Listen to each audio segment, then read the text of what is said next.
that you have a good many accounts to service, Lee, but if you'd be willing to take on ELQ's corporate work, we'd all be very grateful. I know we could work well together. Oh, Edward, I'm sure of that. Problem is the time to perform it. Well, Lee, we'd certainly be willing to make it worth your while. Look, I admit it is a most handsome offer, and I have been intrigued by it. But, Well, then, Lee, why not say yes? Look, I have given it a lot of thought ever since you proposed it. And I think maybe I could tackle it. Good. That's the spirit. No, I said I think, Edward. Now, that doesn't mean yes. Oh, come on, Lee. It always pleases Edward when he gets his own way. He's just like a little boy. Well, I've been spoiled all my life, and I expect it to continue. Maybe if we all have another drink, it'll give Lee a little time to decide. Good idea, and I shall question them. Same thing for you? Oh, fine. Well, I would like to stay with all of you, but unfortunately I have to catch a plane to New York. Oh, do you have to rush off right now, Alan? Yes, this was an unexpected trip. Well, actually, it was unexpected to all of us. Apparently, Alan has known about it for quite some while. Yes, seems I forgot to mention it. Now I'm in hot water with everybody. Excuse me. Hello? Hello, Monica, is that you? Yes. Hi, this is Amy. Listen, I really did a dumb thing, and I hope you and Dr. Quartermaine will forgive me, but it just slipped my mind, and I really apologize. What are you talking about, Amy? Well, I had some messages for you, and I forgot to give them to you before you checked out. Well, then why don't you give them to me now? Well, that's exactly what I was going to do. Let's see. Your decorator said that they're going to be here tomorrow to talk to you about decorating your new office, and they'd like you to be here so they can go over the samples and colors and things like that with you. They said about 10 o'clock. That's fine. And there was one for Alan from Susan Moore. Oh? And what was that? She said that he forgot to tell her what time they were going to have their meeting tonight, and would he please call her as soon as possible? Well, yes, I'll see that he gets the message. And please tell him how sorry I am. Oh, yes, I will, Amy, and I'm sure there's no harm done. And I'll see you tomorrow at the hospital. Yes, I am. Bye. Well, Alan, it seems you got your signals crossed with Susan Moore. What do you mean? Well, that was Amy Vining on the phone. She was calling from the hospital. She had forgotten to give us some messages. One of them was from Susan Moore. She wanted to know what time your meeting was tonight. Were you supposed to meet her at the disco? Oh, yes, I forgot. We did have an appointment, damn it. Oh, was it important? No, we were just going to go over the profit and loss statements on the disco. Well, in that case, don't you think you should phone her, Alan? Yes, I guess so. I think that'd be a good idea. Guess you will have some explaining to do. Yes, probably will. Well, look, I'll use the phone on the floor. That way I won't disturb anybody. Lee, I hope you do decide to come along with us. Well, I imagine I will. Have a good flight. Thank you very much, Gail. It's very nice to see you. Yes, it's nice to see you, Alan. Have a nice trip. Thank you. We'll have dinner when I come back. Oh, fine. Mm-hmm. Well, that's a shame. Well, Listen, I'm going to freshen those drinks. I mean, Hello, Susan. Oh, hi. I was beginning to wonder. Listen, I got your message from the hospital. Oh, yeah, I called because you never did say what time you wanted me to meet you at that address. I'm sorry. Lee and Gail dropped over unexpectedly, and I just got tied up. Oh, well, would you rather make it another night? Absolutely not. I'm leaving right now. Well, in that case, so will I. Okay. I'll see you then. Bye-bye. You seem to be making a habit of becoming an eavesdropper, dear cousin. I think it must be a family trait, dear cousin. Actually, I just came out to wish you a very good trip to New York. Or a good trip to the moon on gossamer wings. Whichever it's going to be.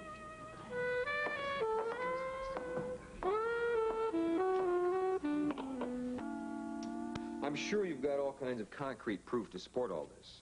Jeff, please, think back to the days that Peter was in the hospital. Lying there, no one knew if he was going to live or die. Yes, I remember those days, yes. And he became so obsessive about PJ, and he demanded to talk to you. Remember that? Something he had to tell you before he died. Peter wanted me to help take care of you and PJ if he died.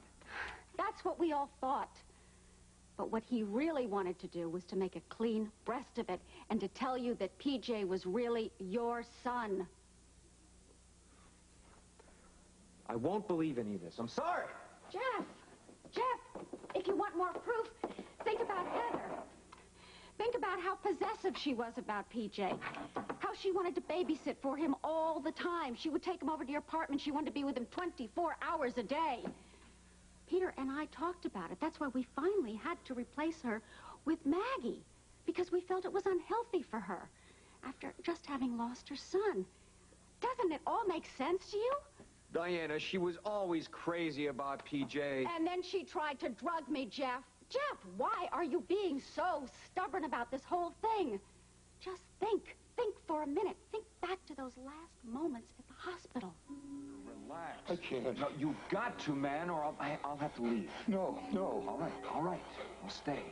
But you've got to calm down, Peter. Jeff, I'm dying. Peter, for God... I'm dying. No, I know it, and you know it. I've got to tell the truth before I go.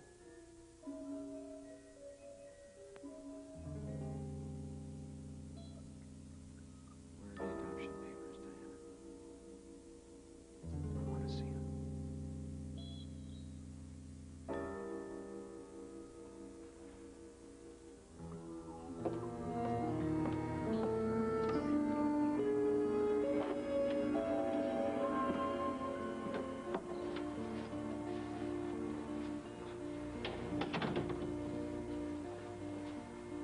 Well, what do you think?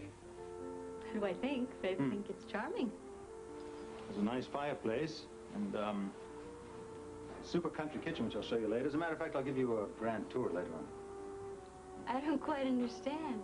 Who lives here? At the moment, nobody. You mean it's vacant? I've taken a long lease on this place in your name. I have an option to buy it in 6 months if you're happy and if you're comfortable here. I don't believe it. You mean this is for me? If you like. Yes, all you got to do is just nod your head. I wanted to do something to please you. I saw this place and just reminded me of you. And I also put some champagne on ice just in case you did like it. We could celebrate. Like it? I love it. This is the most charming, cozy. But I don't get it, Alan. What? Why are you doing all these things for me? You don't have to do this kind of thing. You see, I think I do. Well, if you're trying to impress me, you did that a long time ago. No. No, I'm not. It's much more than that. I don't want you ever to think that this is just a casual affair and that I am just another married man having a little fling on the side. I'll never cast you aside, never. I want this relationship to grow and to last. And I want it to light up the darkness for the both of us. Just the past few days have done that for me. Well, this is only the beginning, ma'am. I have so many things to give you and to show you and to share with you. I can give you anything. I can't offer you marriage. Anything else short of that is yours. You just ask for it. I don't know what to say, Alan.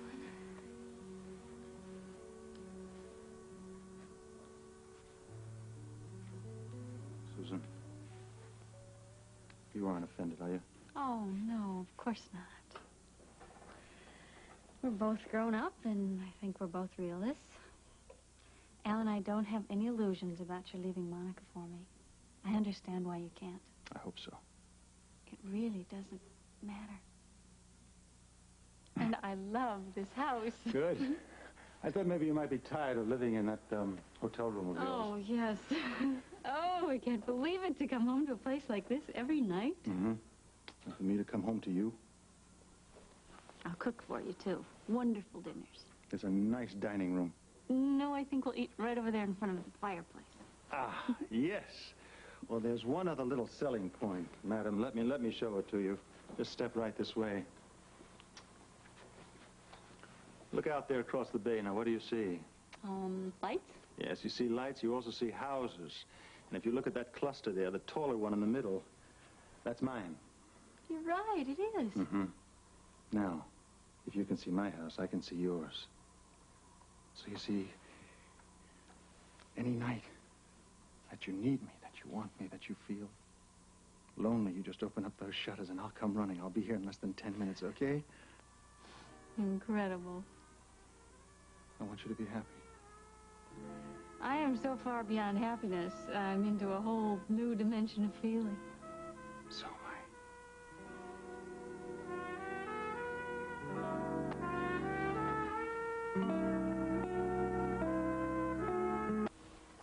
You see, this lease, yeah, this makes it official. I'll buy it within 6 months. As a matter of fact, I think I'm going to get him to waive the option altogether. I think you could do anything you set your mind to. Oh, look at me. I'm in my own home. Our home. Well, shall we have some champagne to seal the bargain? Yes, good idea. Can I take your coat, ma'am? Oh, please. Thank you. There are, well, I brought you glasses. You can see that. But there are quite a few other things that I really... You have thought of everything, No, as usual. I didn't think of everything, I'll tell you, because I didn't get you tableware and linenware and that sort of thing, but the only reason I didn't get it was I wasn't sure whether you were going to like the place or not. Alan, you have picked out exactly the kind of place I would have picked out for myself. I mean, it's like a cottage. And it's small enough to be manageable, yet there's plenty of room to entertain. Let's have that drink. I want you to show me every room. I want us to go through it together for the first time. Agreed. Go. Let's go.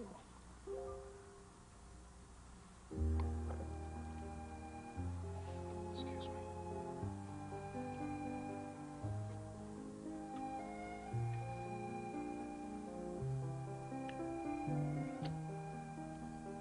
How long do we have to be together tonight? I told the family that I was going to New York on business. Alan. We have the whole night if you want it. Oh, I wish we could stop time right this very minute. I don't think I'm ever going to be quite this happy again. Don't say that. I may surprise you again.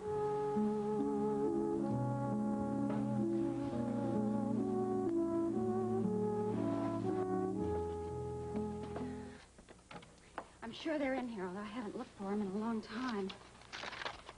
Diana, I still don't see how PJ's adoption papers are going to prove that he's Stephen Lars. Jeff, the woman posing as PJ's grandmother had a copy of footprints taken. She must have gotten them from Heather. Here they are. I am sure that these are Stephen Lars' footprints, even though there is no name on them. And no hospital name, I take it. That's right. But you can prove it yourself, Jeff. Take these to General Hospital. Compare them.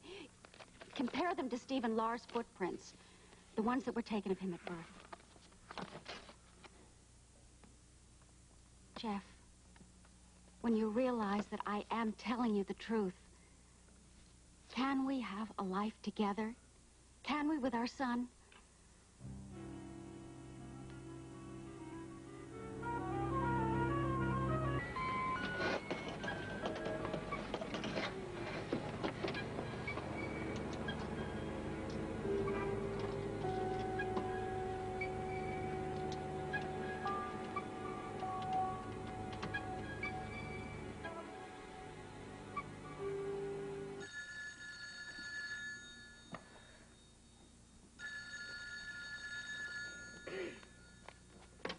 Hello? Who am I speaking to? This is Jeremy. Is your mother there? No, nobody's here but me. You want me to take a message? No, I just wanted to check on something. I can't hear you very well. Your voice sounds kind of weird. I have a cold. What's your name? This is the seamstress, Mrs. Renfrew. I'm doing the cakes for the parade tomorrow. Right, sure, yeah. Well, I just wanted to find out if your mother was going to pick them up tonight. Yeah, she is. She's on her way over there right now. She, had to stop by Mrs. Taylor's along the way and do something else, before that. I'm sure she'll be there pretty soon, but maybe you better call Mrs. Taylor first. Yeah, it's a good idea. I think I'll try that. I'm pretty sure my mom will be there by now. Oh, thank you. I just wanted to make sure everything goes according to schedule. Okay. Bye-bye.